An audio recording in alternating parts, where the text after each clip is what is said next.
Bismillahir Rahmanir Rahim. Ahmaduhu wa nusalli ala rasulihil kareem. So one thing we have to remember is that you're always influenced by the things around us. We don't realize it. It's not possible that something is around us and doesn't influence us until you become very, very firm in your knowledge, very, very firm in your akhlaq. But apart from that, everything influences you. Even a book you read, like for example, even a book, the way the contents are laid out, it will influence you. You see a color scheme, that color scheme appeals to you, that will influence you in your designing later. Everything influences you. So the society we live in, it influences a lot. And sometimes we don't realize the influence has upon us, and we just go with the trend. So for example, I'll give you one story. I can't remember which senior of Deoband it was, one of the ulama there. He used to go that there was one person from the village. So they used to live in Deoband. There was a site. Now it's a huge. The madrasa itself is a huge city, but even now it's a city. By that time it was like a village, quite big, and then you have like a dehati or a Arabi, a villager would come from a very remote area. So when he would come, he would bring a gift from Maulana. I know he would bring. Now we have tissue paper, don't we? But in those times, they would use rocks. But you can't use any rock. If you use a rock that is very rocky, you're going to get problems. So they used to have kind of a smoothish rock that you could use to wipe, and that would suffice. Then they would wash. That's what they would use as customs of them. He would bring those rocks, those little pebbles or those little things that would help to use. And Maulana said, this is the best gift I ever get. Number one, there's no riyah. Because who would show off to say, I'm bringing rocks for you to use istinja, using your istinja. And it's most useful. Do you understand? It's what? The most useful. Similarly, Hazrat Shaykh Rahmatullahi alayhi, his father gave him some money. So what his father used to give him some gifts. And what you can do with that? So then he had to. He knew what the answer used to be. I have to give it to my teachers as a gift.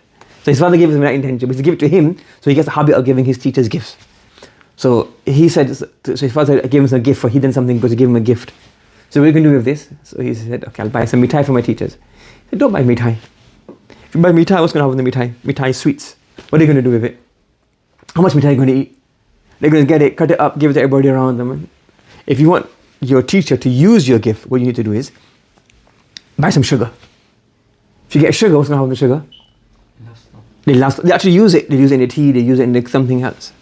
But sometimes you have this like custom, because we see on TV, they buy flowers, they buy roses, they buy chocolates, and they give those as gifts. So again, you have two things. One is the actual action or the intention. So when so you can say, well, your intention is very, very good, but I'm talking about the action. Rahmatullah would say sometimes in hadith, you see the Prophet then affirmation of the niyyah, not of the action. So the Prophet, when he says something like he approved of it, or he was not the action was good, but the intention behind it was good. So for example, there's a story where the Prophet sallallahu alaihi wasallam did hijama, or he had blood, and he told Abdullah ibn Zubair radiyallahu anhu to get rid of it, dispose of it. So he drank it. So the niyyah is mahmud, the fa'al is then not supposed to do that. Do you understand? So things like this. So somebody gives you a flower, so the intention is mahmud, but the fa'al is could get more useful. Why? Because you have a flower, it's going to live for how long? 2 days, 1 day, 3 days, and it goes dead. Is of no use. Instead of that, let's say for example, something practical. Here's a book, here's a pen, here's an exercise book. You know to do the exercise book, or you know your friend does the exercise book. You buy your mum flowers, instead they say, well, mum, here's a bag of flour, here's a gift. They can actually use the flower, they can actually use their eyes. So sometimes, even in khidmah, or when you do something, don't look at what everybody is doing around us, or don't look at what you want to do. Look at what's most beneficial for that person. Sometimes that happens so many times. Like for example, when ulama go to different cities and different villages, different cities and different towns, everybody wants them to come to their house. They've got one sheikh, one salih person, and they've got 50 houses, 50 people.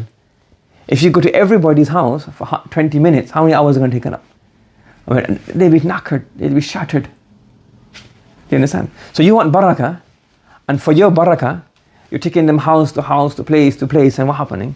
They're just completely like shattered. Sometimes they can't say no because it hurts people's feelings, and for the sake of trying to make people come close to deen, they go this.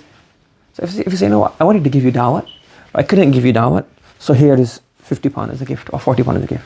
Or if you feel that they might not take the gift because they're not close to you, say, here, I wanted to give you a gift, I want to give you dawah, and there's not enough time, and I am not sure if you will take money as gifts. Here's £50, and I built a well for you. I give the £50 sadaqah on your behalf, so please let inform them. So they will get happy as well. So even in da'wah, what's one thing, you make them happy, not only inform them. So you say, well, it doesn't have to be what I want.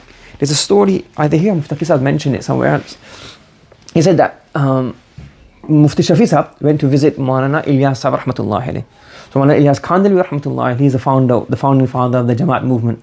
And he's the uncle of Maulana Zakaria Sahib Kandhali rahmatullahi, Shaykh al-Hadith rahmatullahi alayhi. So his father was his uncle Maulana Ilyas Sahib, and his father was Maulana Yahya Sahib. So Maulana Ilyas Sahib rahmatullahi alayhi was ill. So Mufti Shafi Sahib, Mufti Sahab's father went to visit him. So as soon as he found out that he was not well, so he said, we'll go back. Now he didn't think, oh, I am Mufti, I am the head of Darul Karachi or Funa, so I have a right to come and visit. He just said, okay, not feeling well, I'll go. Not like try to force the way. Sometimes it's like, no, I want him to sit in my car. He must have a dawah at my house. I know, you must take this gift. It's like, okay, he's not feeling well, I'll go, no problem. Again, sometimes people get, there's a thing between, we call it aqidat and muhabbat. Like, you want that person, you don't care what happens to the person you're looking at. Your teacher, your shaykh, your parents. That I want this, so I don't care if you're inconvenienced, but I want your barakah. I want to give you dawah. I want to do your khidmah. You understand? There was one story the Hafidhullah mentioned. He goes that there was one shaykh, he came to a village. Yes?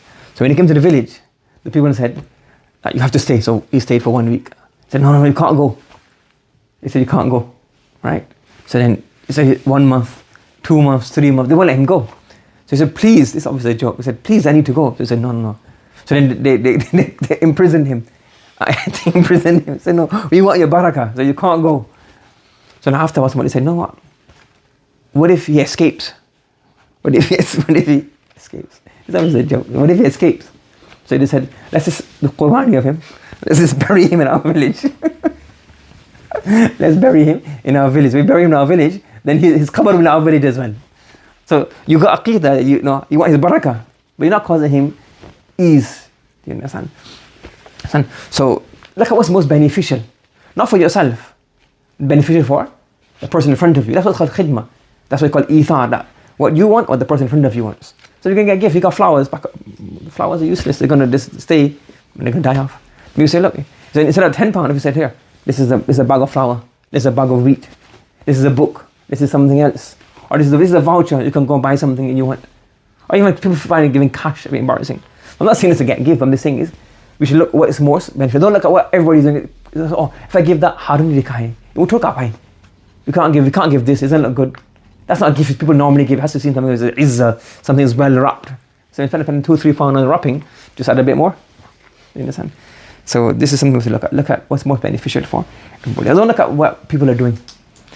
They have so many customs that it's just, there's not really any faida in that. For him,